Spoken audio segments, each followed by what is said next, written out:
பரிசுத்த நாமத்துக்கு மகிமை உண்டாவதாக. இந்த நாட்கள் கூட உங்க மத்தியில் கர்த்தருடைய வார்த்தை பேசும்படியாக கர்த்தருடைய ஆவியானவர் எனக்கு பாராட்டின மாபெரும் இரக்கத்துக்காகவும் கிருபைக்காகவும் அவரை நான் நன்றியோடு ஸ்தோத்தரிக்கிறேன், நான் துதிக்கிறேன்.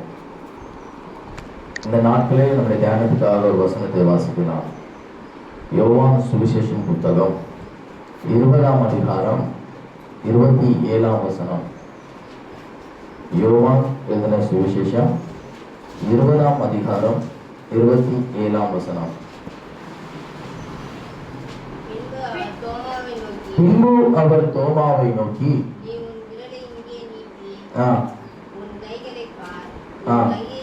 உன் கையை நீட்டி என் விழாவிலே போடு, அவிசுவாசியாயிராமல் விசுவாசியாயிரு என்று சொல்லு. ஹல்லேலூயா. கண்கள் மூடி ஜெபிக்கலாமா ஒரு நிமிடம்? தகப்பனே, உமக்கு ஸ்தோத்திரம் ஆண்டவரே. எல்லாரும் இருதயத்தின் ஆழத்திலிருந்து தகப்பனே, இந்த காலை நேரத்தில் என்னோடு பேசுங்கப்பா. ஒரு வாஞ்சை உங்களுக்குள் இருக்கும் என்று சொன்னால் கர்த்தர் நிச்சயமாய் பேசுவோம். ஹல்லேலூயா, ஹல்லேலூயா, ஹல்லேலூயா. ஏசப்பா, உமக்கு ஸ்தோத்திரம், ஸ்தோத்திரம், ஸ்தோத்திரம், ஸ்தோத்திரம், ஸ்தோத்திரம், ஸ்தோத்திரம். தகப்பனே, இந்த காலை நேரத்தில் இந்த வார்த்தை மூலமா எங்களோடு பேசுங்கப்பா. தகப்பனே, எங்களோடு பேசுங்கப்பா. ஸ்தோத்திரப்பா. நாங்கள் ஒரு வார்த்தை கேட்கும்படியாய் கடந்து வந்திருக்கிறோம் ஆண்டவரே. ஆண்டவரே, ஸ்தோத்திரம், ஸ்தோத்திரம், ஸ்தோத்திரம். பரிசுத்த ஆவியானவரே, உமக்கு ஸ்தோத்திரம் ஆண்டவரே. எங்க மத்தியில் அசைவாடுவீராக. ஒவ்வொரு இருதயத்தோடு நீங்க பேசுங்க ஆண்டவரே. என்ன நோக்கத்தோடு வந்திருக்கிறான்னு சொல்லி நான் அறியேன் ஆண்டவரே. ஆனால் தகப்பனை எல்லாவற்றையும் அறிகிற கர்த்தரா இருக்கிறபடினால ஒரு விஷயமே நோக்கி நாங்கள் செபிக்கிறோம் அப்பா. எப்பா, நாங்க நோக்கி மண்டாடுகிறோம் ஐயா. தகப்பனே, உமக்கு ஸ்தோத்திரமான அப்பா. அவங்களுக்கு தேவையான ஒரு வார்த்தையை நீர் அனுப்பி தரும்படியாய் நான் செபிக்கிறேன் ஆண்டவரே. நீங்க மறித்து நீங்க வெளிப்படுவீராக. இயேசுவின் நாமத்தில் பிதாவே, ஆமென். வசனத்தின் கடைசி பகுதியை மாத்திரம் வாசிக்கலாம்.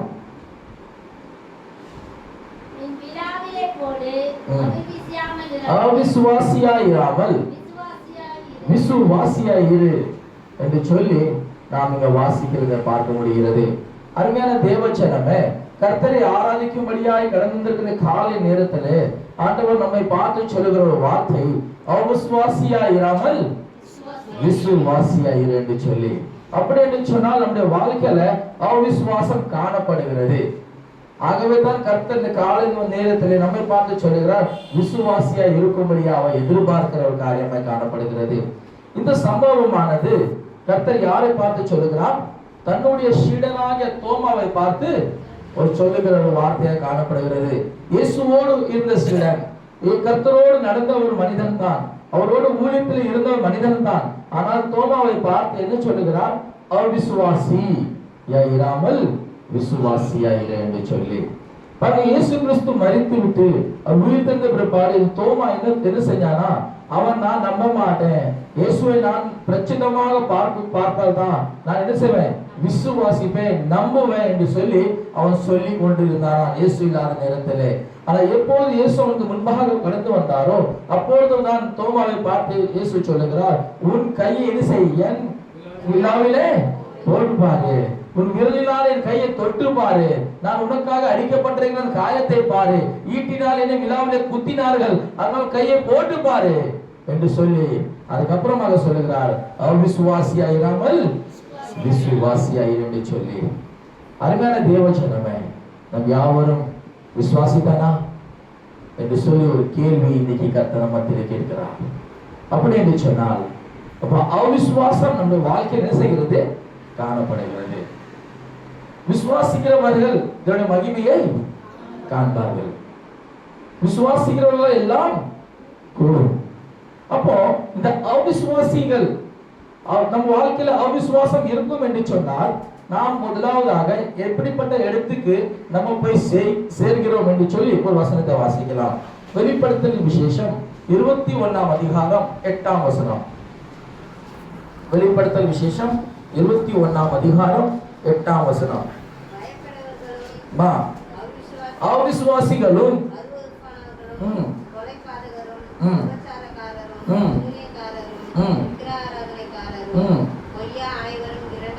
இரண்டாம் மரணமாகிய அக்கினியும் கந்தகமும்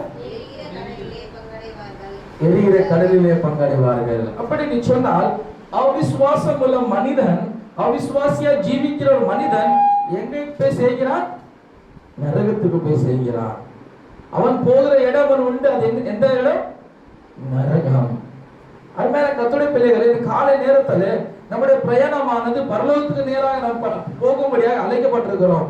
ஆனால் அவிசுவாசம் நம்முடைய வாழ்க்கையில இருக்கும் என்று சொன்னால் நாம் எந்த இடத்துக்கு போகிறோம்? சொல்லுங்க. நரகத்துக்கு போகிறோம். இந்த காலை நேரத்தில் நம்ம எங்க போகணும்? நரகத்துக்கு போகணுமா பரலோகத்துக்கு போகணுமா? யாரும் விரும்பாத ஒரு இடம் நரகம் தான். யாரும் போக ஆசைப்பட மாட்டார்கள். எல்லாத்துக்கும் எங்கதான் போனோம்? சொல்லுங்க. பரலோகத்துக்கு தான் போகணும். அப்போ அப்படி என்று சொன்னால் நம் வாழ்க்கை என்ன இருக்க வேண்டும்? விசுவாசம் இருக்க வேண்டும். விசுவாசம் இல்லாமல் பிரியப்படுத்துது கூடாத காரியம். அப்படின்னு சொன்னால் நாம் ஒரு விசுவாசியா இருக்கிறதுனால நமக்கு விசுவாசம் மிகவும் அவசியமாய் காணப்படுகிறது. நாம் எப்படி அறிந்து கொள்வது எனக்குள்ள விசுவாசம் இருக்குது என்று சொல்லி நாம் எப்படி அறிந்து கொள்வது என்று பார்க்கும்போது வசனத்தை வாசிக்கலாம். லூக்கா எழுதின சுவிசேஷம் 6ஆம் அதிகாரம் 45ஆம் வசனம். லூக்கா சுவிசேஷம் 6ஆம் அதிகாரம் 45ஆம் வசனம்.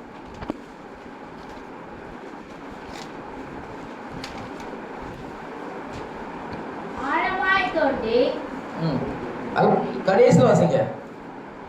அந்த வசனம் கடைசி கீழே இருக்கலாம்.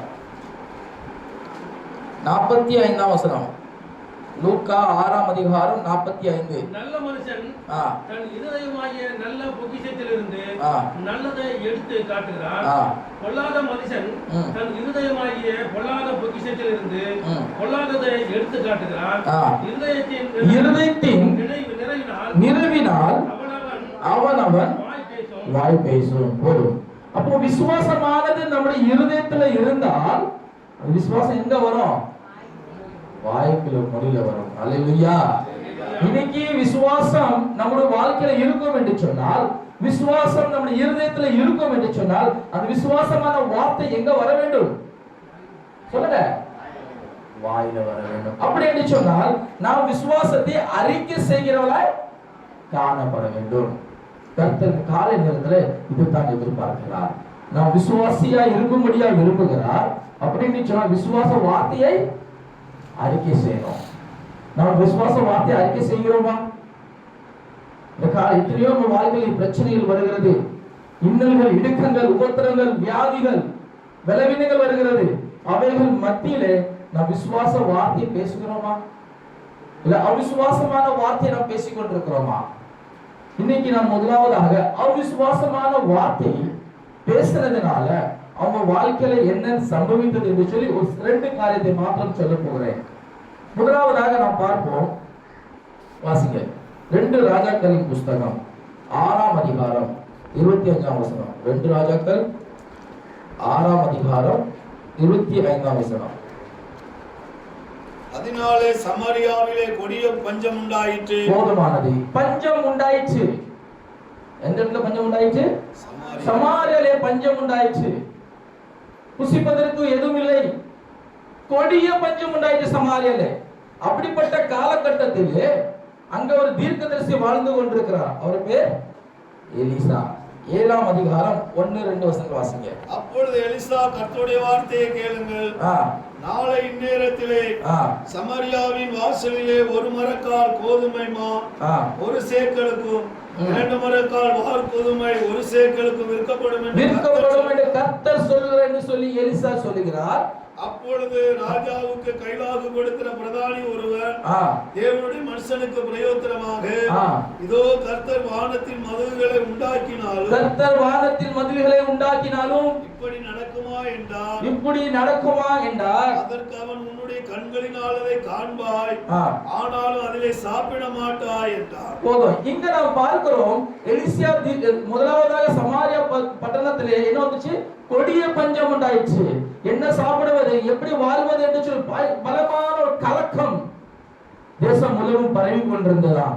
அப்படிப்பட்ட நேரத்திலே கர்த்தருடைய தாசனாக எலிசா மூலமாய் கர்த்தர் பேசுகிறார். சொல்ற வார்த்தை என்னவென்றால், நாளைக்கு இந்த நேரத்திலே இப்படிப்பட்ட காரியங்கள் சம்பவிக்கும், வான்கோதுமைகள் விற்கப்படும் என்று சொல்லி கர்த்தருடைய வார்த்தை என்ன செய்கிறது? அறிவிக்கப்படுகிறது.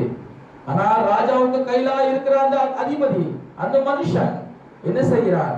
இப்படி நடக்குமா? கர்த்தருடைய வார்த்தை சொல்லுகிறது விற்கப்படும் என்று சொல்லி. ஆனா இந்த மனுஷன் என்ன செய்கிறான்? நடக்குமா என்று சொல்லி அவிசுவாசத்தை அவன் என்ன செய்கிறானா? அவன் சொல்லுகிற காரியமாய் காணப்படுது. அவனுக்கு நம்பிக்கை கிடையாது. அவன் வாழ்க்கையில அவிசுவாசத்தை வைத்துக் கொண்டு அவன் வாழ்ந்து கொண்டிருக்கிறான். ஆனா போய் சொல்ல தேவன் ஒரு மனிதன் அல்ல. கர்த்தர் ஊழியக்காரர்கள் மூலமாய் சொன்ன வார்த்தையை கர்த்தர் என்ன செய்கிறாரா? கனப்படுத்துகிறாரா? கர்த்தர் அவர் வார்த்தையை கனப்படுத்தி அப்படி என்ன செய்கிறார்? ஆசீர்வதிக்கிறார். இங்க நாம் பார்க்கிறோம், எலிசா சொன்ன வார்த்தையை கர்த்தர் என்ன செய்கிறாரா? கனப்படுத்தி அந்த அது வாசிங்க 16ஆம் வசனம். 7:14. அப்பொழுது ஜனங்கள் புறப்பட்டு சீரியரின் பள்ளத்தாக்கை கொள்ளையிட்டார்கள். கர்த்தருடைய வார்த்தையின்படியே ஒரு மரக்கால் கோதுமை மா ஒரு சேக்கலுக்கும் 2 மரக்கால் வார்கோதுமை ஒரு சேக்கலுக்கு விற்கப்பட்டது. அல்லேலூயா சொல்லுங்க, விற்கப்பட்டதா இல்லையா? தேசத்திலே பஞ்சம் உண்டாயிற்று. தீர்க்கதரிசி மூலமாக கர்த்தருடைய வார்த்தை கடந்து வருகிறது, விற்கப்படும் என்று சொல்லி. ஆனால் ராஜாக்கு கையில இருக்கிற அந்த மனுஷனானவன் அவன் விசுவாசப்பட ஆரம்பித்தான். அவன் வாழ்க்கையில சந்தேகம் வந்து விட்டது. ஐயோ இப்படி நடக்குமா என்று சொல்லி ஒரு அங்கலாய்ப்பு வாழ்க்கையில வந்ததுனால அவன் முடிவு என்னன்னு சொல்லி அப்புறம் பார்ப்போம். ஆனா கர்த்தர் சொன்ன வார்த்தையை கர்த்தர் நிறைவேற்றினான். இந்த காலை நேரத்துல நம்முடைய இருதயம் எப்படிப்பட்டதா காணப்படுகிறது? வாழ்க்கையில பஞ்சமாய் காணப்படுகிறது. அவன் வாழ்க்கையில ஐயோ வாழ்க்கையில சாப்பிடுறதுக்கு ஒண்ணுமே இல்லையே, கொடிய பஞ்சமா இருக்கிறது. நாளைக்கு வாழ்க்கையை நான் எப்படி ஓட்டிக்கொண்டு போக போகிறேன் என்று சொல்லி அங்கலாய்த்துக் கொண்டிருக்கிறீங்களா? வேலை ஸ்தலத்திலே ஒரு ஆசீர்வாதம் இல்லையே, வாழ்க்கையில ஒரு ஆசீர்வாதம் இல்லை என்று சொல்லி அங்கலாய்த்துக் கொண்டு அவிசுவாசம் பட்டு கொண்டிருக்கீங்களா? கர்த்தர் நம்மை பார்த்து சொல்லுகிறார், நான் சொன்ன வார்த்தையை நிறைவேற்றுவேன். அல்லேலூயா, அல்லேலூயா. பாருங்க, இவர்கள் சந்தேகப்பட்டார்கள். அவிசுவாசமான வார்த்தை என்ன செஞ்சார்களா? பேசினார்கள். இப்படி நடக்குமா என்று சொல்லி தன் வாயினால் அவர்கள் அறிக்கையிட்டார்கள். அதான் முதலே சொன்னேன், இருதயத்தின் நிறைவினால் வாய் பேசும். இந்த ராஜாவுக்கு கையில இருக்கிற மனுஷனுடைய இருதயத்துல அவிசுவாசம் இருந்ததுனால அவருடைய வாயில் எப்படிப்பட்ட வார்த்தை புறப்படுகிறது? அவிசுவாசமான வார்த்தை புறப்படுகிறது. சந்தேகப்பட்டார், அவிசுவாசமான வார்த்தையை அவன் அறிக்கை செய்தான். ஆகவே முடிவு என்ன ஆயிடுச்சு தெரியுமா? வாசிங்க 8ஆம் அதிகாரம் 20ஆம் வசனம். 2 ராஜாக்கள் 8ஆம் அதிகாரம் 20ஆம் வசனம். அவன் நாட்களில் யூதாவுடைய கையில் இருந்த ஏதோமியர் கலகம் பண்ணி இல்ல 8:20. அவன் நாட்களில் யூதாவுடைய கையில் கீழே இருந்த ஏதோமியர் கலகம் அது 7 வருஷம். ராஜா தனக்கு கைலாக கொடுக்கிற அந்த பிரதானியை ஒளிமுக வாசலை விசாரிப்பா இருக்க கட்டளையிட்டு இருந்தான். 20 வருஷம் மாத்திரம். அந்த பிரகாரமாகத்தானே அவனுக்கு நடந்தது. ஒளிமுக வாசலிலே ஜனங்கள் அவனை நெருக்கி மிதித்தினாலே அவன் செத்து போனான். அல்லேலூயா. அப்போ அவிசுவாசமான வார்த்தை பேசுறதுனால அவன் வாழ்க்கையில என்ன சம்பவிக்கிறது? மரணம். அது எப்படிப்பட்ட மரணம் என்று சொல்லி நான் அப்புறமாக நான் சொல்லுகிறேன். ஆனால் பார்க்கிறோம், சந்தேகப்பட்டதுனால அவிசுவாசமான வார்த்தையை பேசினதுனால அவன் என்ன செஞ்சான்? செத்தே போனான். அப்படிதானே வேதம் சொல்லுகிறது? சொல்லுங்க. ஆகவே இந்த காலை நேரத்துல எப்படிப்பட்ட சூழ்நிலைகள் இருந்தாலும் சரி, வாழ்க்கையில என்ன இன்னல்கள் மத்தியில் நாம் கடந்து சென்றாலும் சரி, ஆனால் நாம் ஆராதிக்கிற தேவன், நம்முடைய தேவன் ஜீவனுள்ளதா இருக்கிறபடினால நம்முடைய வாழ்க்கையை அவிசுவாசத்துக்கு இடமே கொடுக்கக்கூடாது. விசுவாசத்திலே நாம் வளர வேண்டும். விசுவாசமான வார்த்தையை நாம் என்ன செய்யணும்? அறிக்கை செய்யணும். இவன் சந்தேகப்பட்டு அவிசுவாசமான வார்த்தையை அறிக்கை செய்ததனால் அவன் செத்தே போனான். இரண்டாவதாக நாம் பார்ப்போம் ஒரு உதாரணத்தை. என்னாகமம் 13ஆம் அதிகாரத்தில் எடுத்துக்கொள்வோம். என்னாகமம் 13ஆம் அதிகாரம் இங்க நாம் பார்க்கிறோம், கானானை வேவு பார்க்கும்படியாக ஒரு 10 நபர் போனார்களாம். மோசே அந்த நபர்களை அனுப்பும் போது வேவு பார்த்துட்டு வாங்க, அந்த தேசம் எப்படிப்பட்ட தேசமா இருக்கிறது என்று சொல்லி வேவு பார்க்கும்படியாக அனுப்பப்பட்டார்களாம். கானான் தேசத்துக்கு போகும்படியாகத்தான் கர்த்தர் தம்முடைய ஜனத்தை எகிப்தின் அடிமைத்தனத்திலிருந்து விடுதலையாக்கி அற்புதத்தை செய்து வனாந்தரத்தில் கர்த்தர் வழி நடத்தி வந்தார்கள். அந்த நேரத்தில் கானானை பிரவேசிக்கும் முன்பாக கானானை வேவு பார்க்கும்படியாக, அது நம்ம அந்த தேசத்துக்கு போகும்படியாகத்தான், அந்த பட்டணத்துக்கு போகும்படியாகத்தான் கர்த்தர் நம்மை ரட்சித்திருக்கிறார், நம்மை விடுவித்திருக்கிறார். அந்த தேசம் எப்படியா இருக்கும் என்று சொல்லி வேவு பார்க்கும்படியாக ஒரு 10 பேரை கர்த்தர் என்ன செஞ்சாரா? மோசே கர்த்தருடைய தாசன் அனுப்புகிறார். அவர்கள் வேவு பார்க்கும்படியாக போனார். அங்க 40 நாட்கள் என்ன செஞ்சாங்கன்னா அவர்கள் தங்கினார்கள். 40 நாட்கள் அங்க கனானில தங்கி இருந்து புசித்து குடித்து நன்றாக கொழுமையான காரியத்தை பார்த்து விட்டு ஐயோ வந்து அவங்க என்ன சொல்லுகிறார் தெரியுமா? வாசிங்க. அவனோடு கூட போய் வந்த மனிதரோ 32 33 அவனோடு கூட போய் வந்த மனிதரோ நாம் போய் அந்த ஜனத்தோட எதிர்க்க நம்மால் கூடாது, அவர்கள் நம்மை பார்க்கலாம் பலவான்கள் என்றார். நம்மை பார்க்கலாம் பலவான்கள். நாம் போய் சுற்றி பார்த்து வந்த அந்த தேசம், சுற்றி பார்த்து வந்த தேசம் குடிகளை பட்சிக்கிற தேசம், நம் குடிகளை பட்சிக்கிற தேசம். நாங்கள் அதிலே கண்ட ஜனங்கள் எல்லாரும், நாங்கள் கண்ட அந்த ஜனங்கள் எல்லாரும் மிகவும் பெரிய ஆட்கள். அங்கே ராஜஸ்த பிரபியான ஏனாக்கின் குமாரனாகிய ராஜஸ்தரையோ அவர்கள் எப்படிப்பட்ட ஆட்களாம்? பெரிய ஆட்கள். கீழே வாசிங்க ஃபர்ஸ்ட். எங்கள் ராஜஸ்தரை கண்டு நாங்கள் எங்கள் பார்வைக்கு வெட்டுக்கிளி போல இருக்கிறோம், அவர்கள் பார்வைக்கு அப்படியே இருந்தோம் என்று சொல்லி இஸ்ரவேல் புத்திரருக்குள்ளே நாங்கள் சுற்றி பார்த்து வந்த தேசத்தை குறித்து துர்ச்செய்தியை பரவித்தார்கள். ஹல்லேலூயா, ஹல்லேலூயா. பாருங்க, இந்த 10 நபர்கள் கானான் தேசத்தை வேவு பார்க்கும்படியாக அனுப்பப்பட்டிருந்தார்கள். 40 நாட்கள் அங்க தங்கி இருந்தார்கள். கொழுமையான ஆகாரத்தை சாப்பிட்டார்கள். நன்றாக வாழ்ந்த 40 நாட்கள் அங்க வந்து என்ன செய்கிறார்கள்? துர்ச்செய்தியை பரப்பினார்கள். ஐயோ, நாம் அவர் பார்வைக்கு வெட்டுக்கிளிகள் போல் இருக்கிறோம், அவர்கள் பெரிய மனுஷரா இருக்கார், நாம் அங்க போக முடியாது, நம்மளால அங்க வாழ முடியாது என்று சொல்லி அவன் துர்ச்செய்தியை பரவுகிறார்கள்.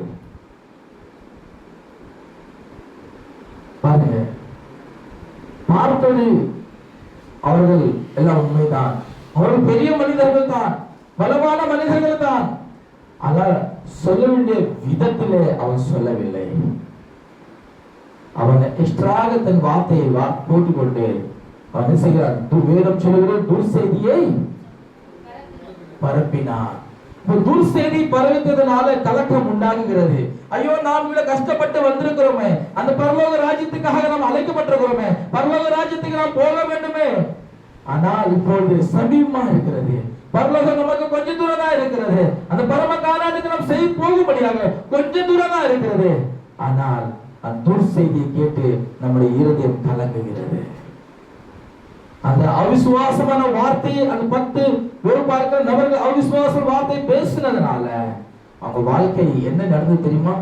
வாசிங்க 36 37 வசனம். அது 14ஆம் அதிகாரம், எண்ணாகமம் 14ஆம் அதிகாரம் 36 37 வசனம். அந்த தேசத்தை சோதித்து பார்க்கும்படி மோசையால் அனுப்பப்பட்டவர்கள் திரும்பி அந்த தேசத்தை குறித்து துர்ச்செய்தியை கொண்டு வந்து சபையார் எல்லாருக்கும் அவனுக்கு விரோதமாய் முறுமுறுக்கும்படி அந்த துர்ச்செய்தியை சொன்னவர்களாகிய அந்த மனிதர் கர்த்தருடைய சன்னதியில் வாதையினாலே செத்தார். அல்லேலூயா, அல்லேலூயா. அப்போ அவிசுவாசமான வார்த்தையை அறிக்கை செய்கிற மனுஷனுடைய வாழ்க்கையில என்ன ஏற்படுகிறது? மரணம். முதலாவது நான் சொன்னேன் மரணம். இரண்டாவது நான் என்ன சொல்லுகிறேன்? அவிசுவாச வார்த்தையை பேசினால் சொல்லுங்க, பத்தாவது மணிக்கு தூங்குறதா? அல்லேலூயா, மரணம். இருதயத்தின் நிறைவினால் என்ன செய்கிறதா? வாய் பேசும். கர்த்தர் தோமாவை பார்த்து சொன்னார், அவிசுவாசியா இராமல் விசுவாசியா இரு. அப்ப நம்மளுடைய இருதயத்துல விசுவாசம் தான் இருக்க வேண்டும். ஆனால் என்ன சூழ்நிலை நிமித்தமான வாழ்க்கையில் என்ன ஏற்படுகிறது? அவிசுவாசம் ஏற்படுகிறது, அவிசுவாசம் காணப்படுகிறது. இருதயத்தில் அவிசுவாசம் நிரம்பி இருக்கிறதுனால இருதயத்தின் வாய் பேசும் என்றபடி நம்முடைய வாயில் என்ன வருகிறது? அவிசுவாசம். முதலாவது நாம் பார்த்தோம், அவன் ராஜாவுக்கு கையில இருக்கிற மனுஷன் அவிசுவாசம் என்ற வார்த்தை சொன்னதுனால செத்தான். இரண்டாவது, வேவு பார்க்கும்படியா கடந்து போன அந்த 10 நபர்கள் அவிசுவாசமான வார்த்தையை அறிக்கை செய்ததுனால அவர்களும் செத்தார்கள். ஏன்? அவங்க இருதயத்தில் என்ன இருந்தது? அவிசுவாசம். பாருங்க, அவிசுவாசமானது என்னது தெரியுமா? வாசிங்க, ரோமர் நிருபம் 14ஆம் அதிகாரம் 23ஆம் வசனம். ரோமர் 14:23.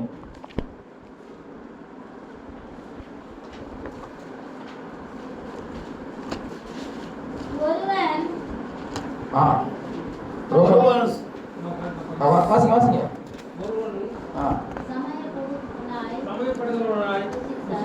அவனுக்கு விசுவாசம் இல்லாமல் புசிக்கிறபடியினால் ஆசைக்குள்ளாக தீர்க்கப்படுகிறான். விசுவாசத்தினாலே வராத யாவும் பாவமே. விசுவாசத்தினால் வராத யாவுமே அப்படி என்று சொன்னால் அவிசுவாசம் என்னது? பாவம். அவிசுவாசம் என்னது? பாவம். அப்போ நம்ம அவிசுவாசமான வார்த்தையை அறிக்கை செய்கிறோம் என்று சொன்னா நம்ம என்ன செய்கிறோம்? பாவம் செய்கிறீங்க. அது இதெல்லாம் பெரிய பாவமா என்று சொல்லி நாம் நினைக்கலாம். ஆனால் கர்த்தருடைய வேதம் என்ன சொல்லுகிறது? அவிசுவாசம் ஒரு பாவம். அப்ப நீங்க ஒவ்வொரு நேரம் அவிசுவாசத்தை வார்த்தையை அறிக்கை செய்யும் போது நீங்க என்ன செய்வீங்க? பாவம் செய்றீங்க. அது சின்ன பாவமோ பெரிய பாவமோ பாவம் பாவம் தான். அவிசுவாசம் நீங்க அறிக்கை செய்யணும்னா நீங்கள் பாவம் செய்து கொண்டிருக்கீங்க. பாவம் செய்தால் என்ன ஆகும் தெரியுமா? வசனம் சொல்லுகிறது, பாவத்தின் சம்பளம் மரணம். ரோமர் நிருபம் 6ஆம் அதிகாரம் 23ஆம் வசனம் வாசிங்க. பாவத்தின் சம்பளம் மரணம் என்று எழுதப்பட்டிருக்கிறது. வாசிங்க சீக்கிரம். பாவத்தின் சம்பளம் மரணம். பாவத்தின் சம்பளம் மரணம். ஒரு மனுஷன் வேலை செய்கிறான், அதுக்கு வேண்டிய கூலி அவனுக்கு சரியாக கிடைக்க வேண்டும். ஆனால் அவிசுவாசமான வார்த்தையை நாம் பேசிக் கொண்டிருந்து பாவம் செய்வோம் என்று சொன்னால் அதனுடைய சம்பளம் என்னது? மரணம். அதுதான் அங்க சொல்லப்பட்டது. நான் 2 உதாரணம் சொன்ன தெரியுமா? அவங்களுக்கு என்ன சம்பளம் கிடைச்சது? கடைசியாக மரணம் தான். ஆனால் கர்த்தருடைய பிள்ளைகளை ஆவிக்குரிய வாழ்க்கையில பார்ப்போம் என்று சொன்னால், ஆவிக்குரிய ரீதியில விசுவாசத்தை அறிக்கை செய்யாமல் அவிசுவாசத்தை நாம் அறிக்கை செய்வோம் என்று சொன்னால் நாம் என்ன சாகிறோம்? பாவம் செய்கிற ஆத்மா சாகும். வாசிங்க, எசேக்கியேல் 18ஆம் அதிகாரம் 20ஆம் வசனம். எசேக்கியேல் 18ஆம் அதிகாரம் 20ஆம் வசனம்.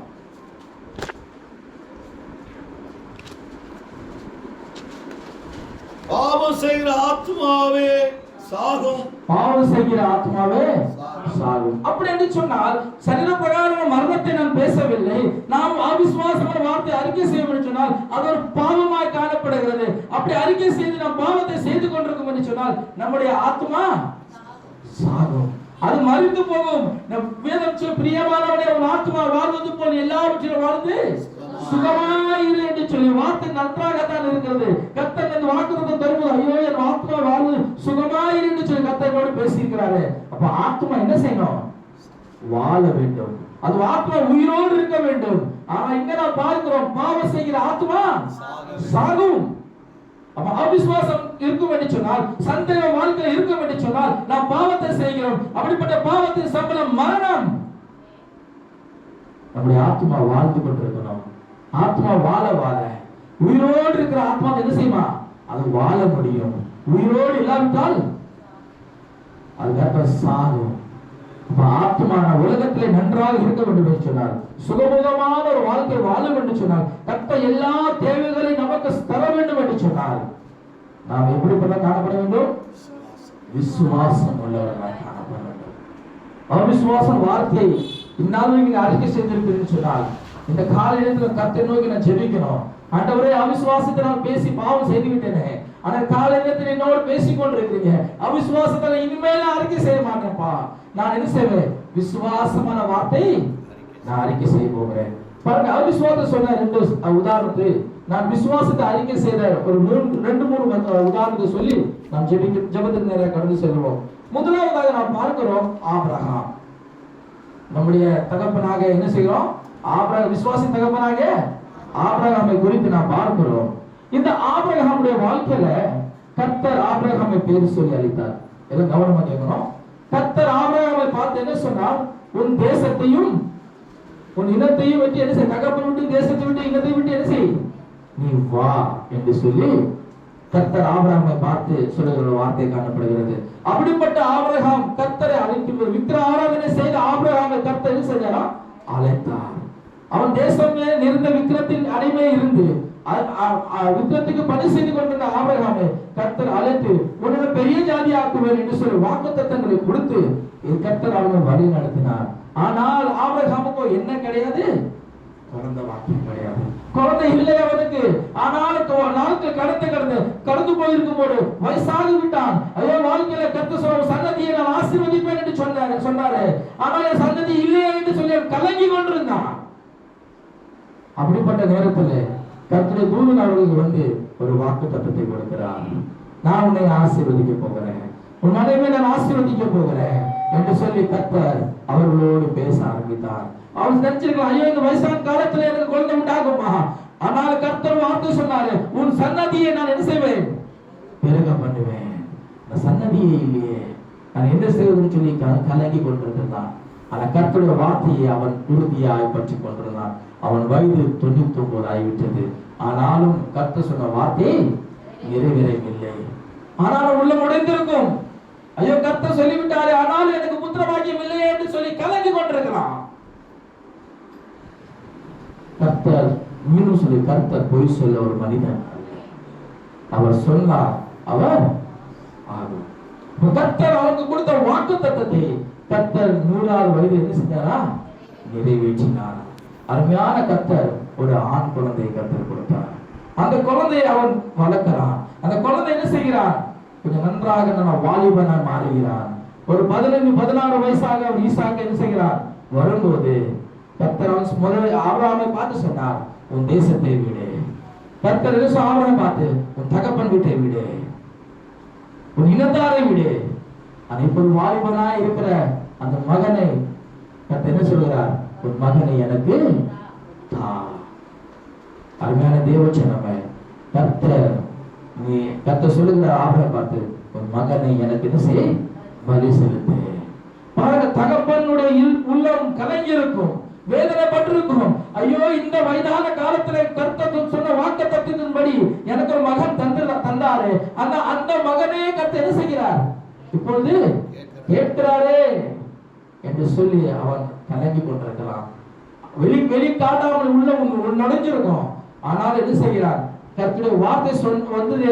கர்த்தர் என்ன சொல்லிட்டாரே, நான் செய்யணுமே என்று சொல்லி அவன் என்ன வேலைக்காரனை ஈசாக்கை கூட்டி கடலிலே கூட்டி என்ன செய்கிறான்?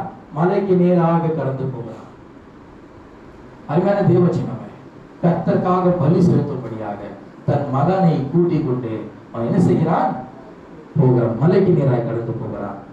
போகும்போது மலை ஓரத்துல வரும்போது ஆபிரகாம் ஒரு வார்த்தையை சொல்லுகிறார். வாசிங்க, 22ஆம் அதிகாரம், ஆதியாகமம் 22ஆம் அதிகாரம் 5ஆம் வசனம். அப்பொழுது ஆபிரகாம் தன் வேலைக்காரரை நோக்கி நீங்கள் கழுதையை நிறுத்தி இங்கே காத்திருங்கள். பாருங்க, முதல்ல என்ன சொல்லுகிறார்? நீங்க இங்கே காத்திருங்கள். ஏன்னா ஆபிரகாமுக்கு தெரியும், நான் யாரை பலி செலுத்தும்படியாக கடந்து செல்லுகிறேன். ஆபிரகாமுக்கு கர்த்தர் சொன்ன வார்த்தை ஆபிரகாம் நிறைவேற்றும்படியாக அவன் மலைக்கு நேரா போகும்படியாக பிரயாணப்பட்டு மலையாட்டை வந்துட்டான். ஆனா இப்போது வேலைக்காரனை பார்த்து சொல்லுகிறார், நீங்க இங்க காத்திருங்க, நானும் பிள்ளையாண்டானும் அவனை மட்டும் போய் தொழுது கொண்டு உங்களிடத்தில் திரும்பி வருவோம். அருமையான தேவச்சனம், அதுதான் விசுவாசம். அவனுக்கு தெரியுமா, ஈசாக்கை பலி செலுத்தும்படியா கடந்து செல்லுகிறேன், பலிபீடத்தை கட்டி ஈசாக்கை பலி செலுத்த போகிறேன். ஈசாக்கை பலி செலுத்த பிற்பாடு ஈசாக்கு வர முடியுமா? வர முடியாது. ஆனாலும் ஆபிரகாமுக்கு ஒரு விசுவாசம் இருந்தது. கர்த்தர் சந்ததியை ஆசீர்வதிப்பேன்னு சொன்னாரு. எனக்கு தந்த சந்ததியை கர்த்தர் எப்படி எடுக்க முடியும்? கர்த்தர் ஏதாவது அற்புதத்தை செய்வார் என்று சொல்லி ஒரு விசுவாச நம்பிக்கை இருந்ததனால விசுவாச வார்த்தையை அவன் அறிக்கை செய்கிறான். நாங்கள் வருவோம். கர்த்தர் அந்த வார்த்தையை கனப்படுகிறார். ஹல்லேலூயா, ஹல்லேலூயா. இப்பொழுது பலி செலுத்தும்படியாக கடந்து போகிறார்கள். மலைக்கு நேரம் மலை உச்சியில கடந்து போய்விட்டார்கள். அங்க போய் ஈசாக்கு கேட்கிறான், தகப்பனே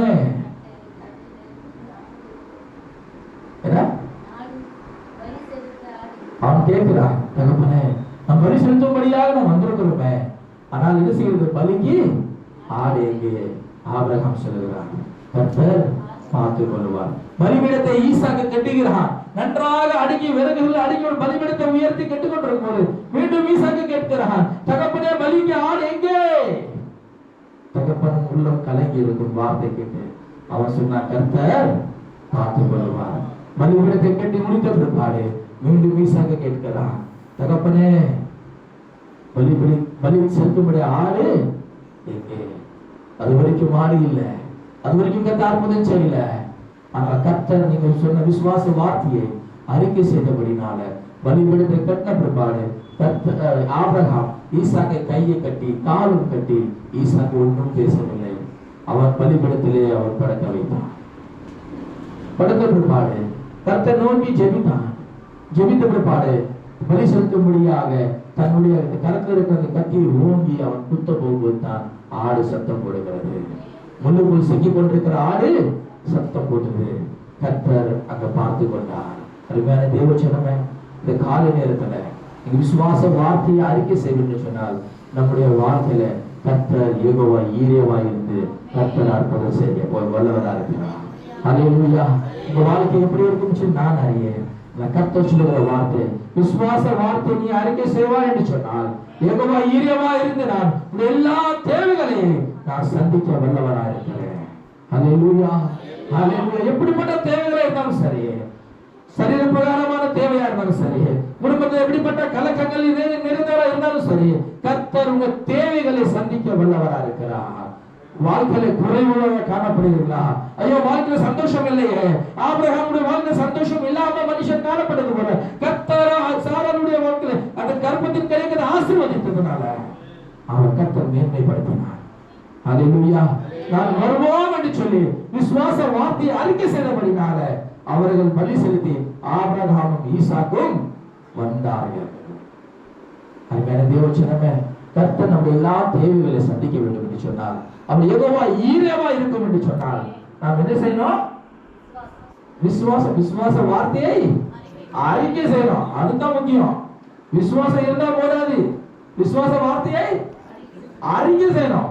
எத்தனை அறிக்கை செய்ய போறீங்க விசுவாச வார்த்தையை? இந்த காலை நேரத்துல நீங்க நிச்சயமா அறிக்கை செய்யும் போது தான் பிசாசாவன் வெட்கப்படுவான். விசுவாசமா ஒருவேளை நமக்கு சூழ்நிலை சரியா இல்ல, அதாவது பார்க்கும்போது என்கிட்ட மொபைல் கிடையாது, ஆனால விசுவாச வார்த்தை அறிக்கை செய்கிறேன், என்கிட்ட மொபைல் இருக்கு, வரப்போறதுக்காக ஸ்தோத்திரம் என்று சொல்லி விசுவாச வார்த்தை நீங்கள் அறிக்கை செய்ய வேண்டும் சொன்னால் கர்த்தர் நிச்சயமா உங்க வார்த்தை கர்த்தர் கனப்பட விரும்புகிறார். அவருடைய நாமம் யெகோவா ஈரேவா இருக்கிறது. ஹல்லேலூயா. நீங்க விசுவாசித்தால் நிச்சயமாய் கர்த்தர் யெகோவா ஈரேவா இருந்து வருகிற நாட்களிலே உங்கள் தேவைகளை கர்த்தர் சந்திக்க வல்லவரா இருக்கிறார். இரண்டாவதாக நாம் பார்க்கிறோம், நமக்கு எல்லாருக்கும் நன்றாக தெரிந்த ஒரு சம்பவம் தான். நான் சீக்கிரமா நான் முடிக்க விரும்புகிறேன். கோலியாத்து இஸ்ரவேல் ஜனங்களுக்கு விரோதம் என்ன செய்கிறான்?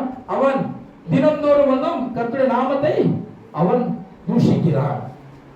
அவன் சண்டை போட்டுக் கொண்டிருக்கிறான், கர்த்தருடைய நாமத்தை அவமானப்படுத்துகிறான். கோலியாத் அவன் சொன்ன, எனக்கு எதிர்த்து நிற்க முடியாது யாரோட ஒருத்தர் இருக்கிறாங்களா, சண்டை போட இடத்துல வாருன்னு சொல்லி பெலிஸ்தேன் அவன். ஆனால் அவன் இப்படிப்பட்ட வார்த்தை சொல்லும் போது ஒரு மனுஷனும் கிடையாது அவனுக்கு எதிரியாக போக முடியாது, யுத்தம் பண்ண முடியாது, யாருமே வரல. அவன் தினந்தோறும் வந்தும் இஸ்ரவேல் ஜனத்தை கலங்கி கொண்டிருந்தான், இஸ்ரவேல் ஜனங்களை பயமுறுத்தி கொண்டிருந்தான் கோலியாத். அப்படிப்பட்ட சூழ்நிலையில ஒரு மனிதன் யுத்தத்துக்காக கடந்து வருகிறான். அவன் பெயர் தான் என்னது? தாவீது. பாருங்க, சின்னவன் தான் தாவீது, சிறிய நபர் தான் தாவீது, வாலிபனா இருந்தான், ஆடு மேய்க்கிற தாவீது. அவனோ ராட்சசா இருக்கிறான் கோலியாத். அவன் எப்படி யுத்தம் பண்ண முடியும்? அவன் முழு சரீரத்தையும் என்ன செஞ்சிருக்கிறான்? அவன் ஆயுதம் வஸ்திரங்கள் தரித்து கொண்டிருக்கிறான், கையில ஈட்டி இருக்கிறது. ஐயோ பயங்கரமான எல்லாவற்றையும் யுத்தத்துக்கு வேண்டிய எல்லா ஆயுதங்களும் வஸ்திரங்களும் தரித்து கொண்டிருக்கிறான். அவனுக்கு எப்படி நாம் சண்டை போட முடியும்? யாருமே போட முடியாது. ஆனால் கர்த்தருடைய வார்த்தையை நிந்திக்கிற, கர்த்தருடைய நாமத்தை தூஷிக்கிற அந்த மனுஷனுக்கு விரோதமாக யுத்தம் செய்யும்படியாக ஒரு சிறிய தாவீது எழுப்பினான். ஆடு மேய்க்கிற தாவீது. அவன் போகும்போது என்னத்தை கொண்டு போனானா? கல்லை கொண்டு போனான். ஆடு மேய்க்கிற அனுபவம் இருந்ததுனால அவன் ஆத்துல இருந்து 5 குழாங்கல்களை எடுத்துக்கொண்டு அவன் யுத்தத்துக்கு கடந்து போனானா. வாசிங்க 1 சாமுவேலின் புஸ்தகம் 17ஆம் அதிகாரம் 46ஆம் வசனம் வாசிங்க. இன்றைய தினம் கர்த்தர் உன்னை என் கையிலே ஒப்பு கொடுப்பார். கர்த்தர் இன்றைய தினத்திலே என்ன செய்வாரா? ஒப்பு கொடுப்பார். நான் உன்னை கொண்டு தலையை உன்னை விட்டு வாங்கி உன்னிடத்திலிருந்து வாங்கி பெலிஸ்தருடைய பாளையத்தின் பிணங்களை இன்றைய தினம் ஆகாயத்து பறவைகளுக்கும் பூமியின் காட்டு மிருகங்களுக்கும் கொடுப்பேன். அதனால் இஸ்ரவேலின் தேவன் ஒருவர் உண்டு என்று பூலோகத்தார் எல்லாரும் அறிந்து கொள்வார்கள். பாருங்க, அவங்க சொல்லுகிற விசுவாசமான ஒரு வார்த்தை என்ன சொல்லுகிறான்? இன்றைக்கு நான் உன்னை கொண்டு போடுவேன். ஒரு வீரமான மனுஷன் ராட்சசி போல இருக்கிறான். அவனுக்கு விரோதமாக இந்த தாவீது வந்து என்ன சொல்ற? நான் உன்னை கொண்டு போடுவேன், உன் தலையை என்ன செய்வேன்? சரித்து விட்டு ரெண்டாக்குவேன் என்று சொல்லி விசுவாச வார்த்தையை அறிக்கை செய்ததுனால தாவீது என்ன செய்கிறார்? அந்த கல்லை அவன் என்ன செய்கிறார்? அவனை ஓங்கி அடிக்கும் போது அந்த கல் எங்க படுகிறது? நெத்தில பட்டது. நெத்தில பட்ட கல் நெத்தில படும் என்று சொன்னார். மனுஷன் எப்படி விழுவான்? பின்னால்தான் விழுவான். ஆனா விசுவாச வார்த்தையை அறிக்கை செய்ததுனால அவன் எப்படி செஞ்சானா? முன்னாலும் ஏன் கர்த்தர் அவனை என்ன செஞ்சானா? அடித்தார். கர்த்தர் கோலியாத்தை அடித்தார். கர்த்தர் இஸ்ரவேல் ஜனங்களுக்கு விரோதமா இருக்கிற எதிரியை என்ன செஞ்சானா? முறியடித்தார். கர்த்தர் தாவீதுக்கு ஜெயத்தை கொடுத்தார். ஏனென்றால் அவருடைய நாமம் யெகோவா நிசி, ஜெயத்தை தருகிற கர்த்தர். அல்லேலூயா, அல்லேலூயா. வாசிங்க 47ஆம் வசனத்தின் பின்பகுதி வாசிங்க. கர்த்தர் பட்டயத்தினாலும் ஈட்டினாலும் ரட்சிக்கிறவர் அல்ல என்று இந்த ஜன கூட்டம் எல்லாம் அறிந்து கொள்ளும். யுத்தம் கர்த்தருடையது, அவர் உங்களை எங்கள் கையிலே ஒப்பு கொடுப்பார் என்றார். யுத்தம் யாருடையது? கர்த்தருடைய இருக்கிறபடியால் நாம் ஏன் கலங்க வேண்டும்? யுத்தம் கர்த்தருடைய இருக்கிறபடினால நாம் ஏன் அவிசுவாசம் பட வேண்டும்? யுத்தம் கர்த்தருடைய இருக்கிறதுனால ஜெயத்தை தருகிற அவரே இருக்கிறபடினால நாம் ஏன் சந்தேகப்பட வேண்டும்? அருமையான தேவஜனமே, விசுவாசமுள்ள வார்த்தையை அறிக்கை செய்தீர்கள், அப்போது கர்த்தர் ஜெயத்தை தர வல்லவரா இருக்கிற வேதம் என்ன சொல்லுகிறது? வாசிங்க. யாத்ராகமம் 14ஆம் அதிகாரம் 4ஆம் வசனம். யாத்ராகமம் 14:4. நமக்காக யார் யுத்தம் செய்வார் என்று சொல்லப்பட்டது? வாசிங்க. ஆகையால் பார்வோன் அவர்களை பின்தொடரும்படி நான் இருதயத்தை கடினப்படுத்தி நானே கர்த்தர் என்பதை எகிப்தில் அறியும்படி பார்வோனும் அவனுடைய எல்லா ராணுவம் மகிமைப்படுவேன் என்றார். அவர் அப்படியே செய்தார். இங்க நாம் பார்க்கிறோம், கர்த்தர் என்ன செய்கிறார்? நமக்காக யுத்தம் செய்கிறார். கர்த்தர் உங்களுக்காக நீங்கள் சும்மா இருப்பீர்கள் என்றார். யாத்ரா 14:14. கர்த்தர் உங்களுக்காக யுத்தம் பண்ணுவார், நீங்கள் சும்மா இருப்பீர்கள். நாம் சும்மா இருக்கணும். நமக்கு யாரு ஃபைட் பண்ண போறா? கர்த்தர் தான் ஃபைட் பண்ணுவார். நாம் விசுவாசமா இருப்போம் என்று சொன்னால், நாம் கர்த்தருடைய பிள்ளைகளா இருப்போம் என்று சொன்னால், காலை நேரத்தில் கர்த்தர் நமக்கு யெகோவா நிசியா இருந்து கர்த்தர் என்ன செய்கிறாரா? யுத்தம் பண்ண போகிறார். இந்த நாட்களில் உங்களுக்கு பல தோல்விகள் ஏற்பட்டு கொண்டிருக்கலாம், பல சத்துருகள் எழுப்பி கொண்டிருக்கலாம், குடும்பத்துக்கு விரோதமா சூனிய கட்டுகள் இருக்கலாம், பிலிஸ்தீனை எவ்வளவு செஞ்சிட்டான்னு சொல்லி நீங்க அங்கலாய்த்து கொண்டிருக்கலாம். கவலைப்பட தேவையில்லை. கர்த்தருடைய யுத்தமா இருக்கிறது. அவரே நமக்கு ஜெயத்தை தர விரும்புகிறார். ஏனென்றால் அவருடைய நாமம் சொல்லுங்க, யெகோவா நிசி. முதலாவது நான் சொன்னேன், யெகோவா ஈரே, எல்லாவற்றையும் காண்கிற கர்த்தர், தேவைகளை சந்திக்கிற கர்த்தர். இரண்டாவதாக யெகோவா நிசி, ஜெயத்தை தருகிற கர்த்தர். மூன்றாவது ஒரு காரியத்தை சொல்லி நான் முடிக்க விரும்புகிறேன்.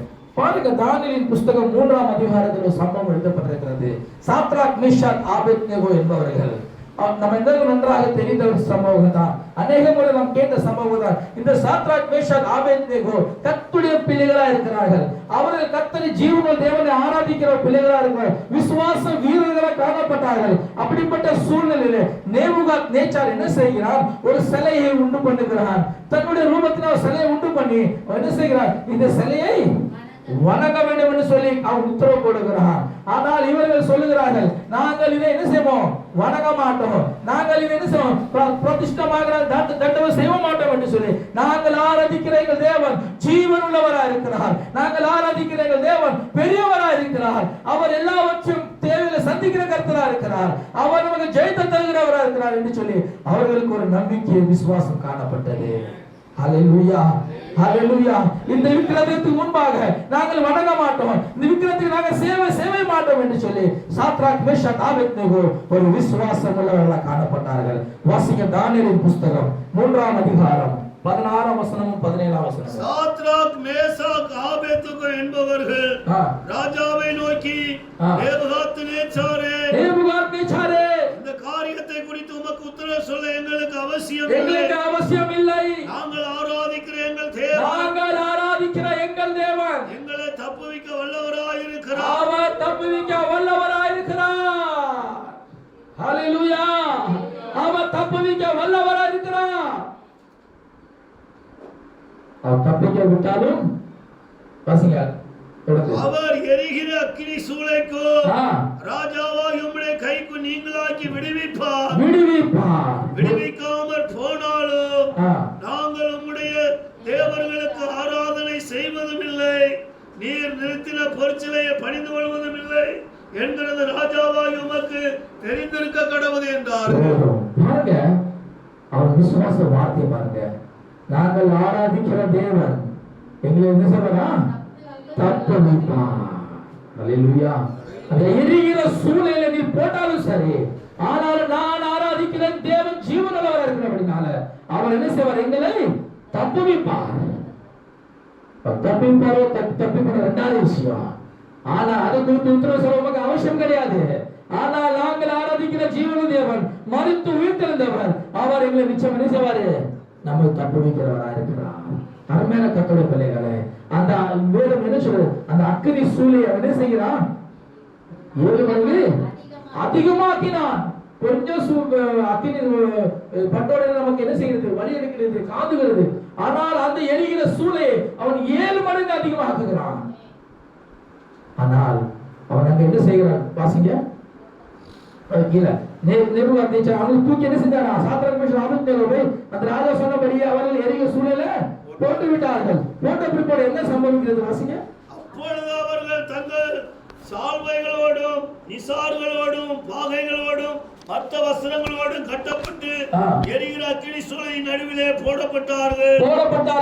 ராஜாவின் கட்டளை கடுமையாயிருந்தபடியால் சூளை மிகவும் சூடாக்கப்பட்டிருந்தபடியினாலும் அக்கினி ஜுவாலையானது சாத்ராக் மேஷாக் ஆபேத்நேகோவை தூக்கி கொண்டு போன புருஷரை கொண்டு போட்டது. சாத்ராக் மேஷாக் ஆபேத்நேகோ அந்த 3 புருஷர்களும் கட்டுண்டவர்களாய் எரிகிற அக்கினி சூளை நடுவிலே விழுந்தார்கள். 23 வசனம் இல்ல 23 சாத்ராக் மேஷாக் ஆபேத்நேகோ இருக்கலாம் வாசிங்க. சாத்ராக் மேஷாக் ஆபேத்நேகோ அந்த 3 புருஷருடைய கட்டுகளாய் எரிகிற அக்கினி சூளையின் நடுவிலே விழுந்தார்கள். அப்போது ராஜாவாகிய நேபுகாத்நேச்சர் பிரமித்து தீவிரமாய் எழுந்திருந்து தன் மந்திரிமார்களை நோக்கி 25 வசனம் வாசிங்க. அதற்கு அவன் இதோ 4 பேர் விடுதலையாய் அக்கினி நடுவிலே உலாவுகிறதை காண்கிறேன். இங்க நேபுகாத்நேச்சர் என்ன செய்ய, இவர்கள் 3 பேரும் என்ன செஞ்சார்கள், கட்டி கொண்டு கையும் காலை கட்டி போட்டுட்டார்கள். அக்கினி சூளையில போட்டது 3 நபர் தான். ஆனால் நேபுகாத்நேச்சர் பார்க்கிறான் தன் கண்ணாடிலே எத்தனை பேர் உலாவி கொண்டிருக்கிறார்கள், 4 பேர்கள். ஏன் 4வது நபர் யார், அவர்கள் விசுவாசித்த தேவன், சாத்ராக் மேஷாக் ஆபேத்நேகோ ஆராதித்த தேவன். அவன் இறங்கி வந்து விட்டார். ஏனென்றால் அவன் பேசின விசுவாச வார்த்தை, எங்கள் தேவன் எங்களை தப்புவிப்பார். ஹல்லேலூயா, ஹல்லேலூயா. அவர் இறங்கி வந்து அவர்களோடு இருந்து அவர்களை பாதுகாத்தார், தப்புவித்தார் அக்கினி சூளைக்கு. ஏனென்றால் அவருடைய நாமம் யெகோவா ஷம்மாவா இருக்கிறது, கூடவே இருக்கிற கர்த்தர். ஹல்லேலூயா. அருமையான தேவஜனமே, அவிசுவாசியா இராமல் விசுவாசியா இருந்தோம் பார்த்து கர்த்தர் சொன்னார். இந்த கால நேரத்துல நம்முடைய வாழ்க்கை இப்படியா இருக்கிறது, விசுவாசம் உள்ள வாழ்க்கை வாழ்ந்து கொண்டிருக்க வேண்டும் என்று கர்த்தர் எதிர்பார்க்கிறார். கர்த்தர் விரும்புகிற காரியம் விசுவாச வார்த்தையை நீங்கள் அறிக்கை செய்யுங்கள் என்று சொல்லி ஆபிரகாம் அறிக்கை செய்தார். யெகோவா ஈரேவாவை வெளிப்படுத்தார். அடுத்த பார்க்கிறோம், தாவீது கர்த்தருடைய வார்த்தையை விசுவாசத்தில் அறிக்கை செய்தார். யெகோவா நிசியாய் கர்த்தர் செயல்பட்டார். மூன்றாவதாக சாத்ராக் மேஷாக் ஆபேத்நேகோ விசுவாச வார்த்தையை அறிக்கை செய்தார்கள். அவர்கள் யெகோவா ஷமாவா இருந்து கர்த்தர் கூட இருந்து வழி நடத்தினார். அல்லேலூயா. எத்தனை பேருக்கு இப்படிப்பட்ட கர்த்தர் நம்ம அற்புதம் செய்யணும்? அப்படி இல்லை சொன்னால் அவிசுவாசத்தை எடுத்து போட்டு விசுவாசத்தை அறிக்கை செய்யுங்க. ஏனென்றால் அவிசுவாசம் ஒரு பாவம். பாவத்தின் சம்பளம் மரணம். பாவம் செய்கிற ஆத்மா சாகும். அந்த ஆத்மா எங்க போகும்? நரகத்துக்கு போகும். எல்லாரும் எழுந்து நிற்கலாமா? சற்று நேரம் எழுந்து நிற்கலாமா? கர்த்தர் நம்மிலே அசைவை கொண்டிருக்கிறார். ஆபிரகாமை அழைத்த தேவன். ஆபிரகாம் வாழ்க்கையில் ஒண்ணுமே இல்லை, வெறுமையா இருந்தான், வெறுமையாய் காணப்பட்டான். கர்த்தர் சொன்ன சன்னதியை நான் வர்த்திக்க பண்ணுவேன், பெருக பண்ணுவேன். அந்த சன்னதியே இல்லை. கர்த்தர் அவருக்கு நன்றாக சன்னதியை கொடுத்து கர்த்தர் வார்த்தை விசுவாசத்தை கனப்படுத்தி கர்த்தர் அவன் தேவைகளை சந்தித்தார். அருமையான தேவ பிள்ளைய, கர்த்தர் உள்ளத்தை பார்க்கிறார். கர்த்தர் நீ எப்படி வந்தாச்சும் இருதயத்தை ஆழத்தை ஆராய்ந்து பார்க்கிறார். ஆனால் இந்த காலை நேரத்துல அவிசுவாசம் நோக்கம் என்று சொன்னார். அருமையான தேவ சொன்னவே அது வெளியே எடுத்து போடுங்க. விசுவாசத்தின் ஆவினால் நிரப்பப்படுங்க. கேளுங்க, ஆண்டவரே அவிசுவாசத்தினால் நான் பேசிக் கொண்டிருந்தேனப்பா, அது ஒரு பாவம் என்று சொல்லி, பாவம் செய்கிற ஆத்மா சாவம் என்று சொல்லி பேசுங்கப்பா. நான் அந்த அக்கினியும் கந்தமும் வருகிற கடலில் பங்கடை கூடாதாண்டவரே. நான் பரம்ப காணானுக்கு வர வேண்டும். நான் உங்களுடைய சமூகத்துக்கு வர வேண்டும் ஆண்டவரே. ஆகவே இந்த நாட்களே விசுவாசத்தின் ஆவினால் நிரப்புங்கப்பா, விசுவாசத்தின் வரத்தினால் என்ன நிரப்புங்கப்பா என்று சொல்லி எல்லாரும் கர்த்தரை நோக்கி பார்ப்போமா? கர்த்தர் நம்மை ஆசீர்வதிக்கும்படியாக, கர்த்தர் சாபத்தை நீக்கும்படியாக அவர் சிலுவையிலே சாபமானார். ஹல்லேலூயா, ஹல்லேலூயா. அவர் நமக்காக 3 ஆண்டுகளே தொங்கினார். நம்ம ஆராதிக்கிற தேவன் நமக்காக மரித்தார். அவர் நமக்காக அடக்கம் பண்ணப்பட்டு 3ஆம் நாள் உயிர் தெழுந்தார். அந்த தேவனை ஆராதிக்கும்படியாக நாம் கடந்து வந்திருக்கிற நீங்களும் நானும் இன்னைக்கு கர்த்தர் நம்மோடு திட்டமா பேசிக் கொண்டிருக்கிறார். அவிசுவாசியா இராதே. ஹல்லேலூயா, ஹல்லேலூயா. அவிசுவாசத்தின் ஆவி இப்போது வெளியேறுவதாக. இயேசுவின் நாமத்தினாலே இருதயத்தின் ஆழத்திலிருந்து அவிசுவாசத்தின் ஆவி வெளியேறுவதாக. ஆண்டவரே விசுவாசத்தை வைப்பீராக, விசுவாசத்தை தந்தருவீராக. யெகோவா ஈரேவா என்று செயல்படுவீராக. ஆண்டவரே ஹல்லேலூயா, ஹல்லேலூயா. கட்டப்பட்ட சரவாரிகளை கட்ட விட்டீராக. யெகோவா நிசியா இருக்கிறீர். யுத்தம் கர்த்தருடையது, ஜெயமோ கர்த்தரால் வருகிறது. ஹல்லேலூயா, ஹல்லேலூயா. கர்த்தர் நோக்கி பார்ப்போமா? ஒரு சில நிமிடங்கள் மாத்திரம் கர்த்தர் நோக்கி பாருங்க. கர்த்தர் உங்களை காண்கிறவரா இருக்கிறார். யெகோவா ஷமாவா இருக்கிறார். அவர் இந்த நாள் முதல் உங்களோடு இருக்க விரும்புகிறார். ஹல்லேலூயா, ஹல்லேலூயா. அண்ணா தேவ சமூகத்தில் அந்த அண்ணா என்ன செய்கிறாரா? தேவ சமூக கர்த்தர் நோக்கி ஜெபித்தார். அவர் வாழ்க்கையில கலக்கார், வாழ்க்கையில வெறுமையா இருந்தார். ஆனா கர்த்தர் தேவைகளை சந்தித்தார். யெகோவா ஈரேவா இருக்கிறார். தேவைகளை சந்திக்கிற கர்த்தர், கர்த்தர் மறுபடியும் மீண்டும் மீண்டும் சொல்லுகிறார், யெகோவா ஈரேவா இருக்க போகிறேன் என்று சொல்லி. ஊரமரம சந்தரமரம லபியலமா தூரவரம சக்கரம துவரம லபியலமா. ஹல்லேலூயா. கர்த்தர் அண்ணாவை ஆசீர்வதித்தார். ஹல்லேலூயா, ஹல்லேலூயா, ஹல்லேலூயா. கர்த்தர் நோக்கி பாருங்க. ஹல்லேலூயா. கல்வாரி நோக்கி பாருங்க. அந்த நேரத்துல கர்த்தரை ஆராதிக்கும்படியா வந்திருக்கிறான். ஒரு மரித்த தேவனை ஆராதிக்கவில்லை, உயிரோடு எழும்பிற தேவன், மரணத்தை ஜெயித்த தேவன், பிசாசை நசுக்கிற தேவன் நம்மத்திலே உலாவிக் கொண்டிருக்கிறார். அவருடன் தொட விரும்புகிறார். கொஞ்சம் இடம் கொடுப்பையா? கர்த்தர் மத்தியில் நடந்து வருகிறார். கர்த்தர் அருகில் நடந்து வர விரும்புகிறார். கர்த்தாவே வாரும் என்று சொல்லி நீ கூப்பிடும் போது உன் இருதயத்தில் வர விரும்புகிறார். வாசல் போய் கதவை தட்டுகிறேன். ஒவ்வொரு சத்தத்தை கேட்டு கதவை திறந்தார். அவனுக்குள் நான் பிரவேசிக்க விரும்புகிறேன். ஹல்லேலூயா, ஹல்லேலூயா. கர்த்தர் வாழ்க்கையில வர விரும்புகிறார். அருமையான சகோதரனே சகோதரியே, கர்த்தர் வாழ்க்கையில வந்து அற்புதம் செய்ய விரும்புகிறார். ஹல்லேலூயா, ஹல்லேலூயா. அவிசுவாசத்தை எடுத்துக்கொள்ள மாட்டாரே, விசுவாசத்தை தாரும் என்று சொல்லி ஜெபிக்கலாம். ஹல்லேலூயா, ஹல்லேலூயா. விசுவாசத்தினால் நீதிமான் பிழைப்பான். விசுவாசியை தகராதே. விசுவாச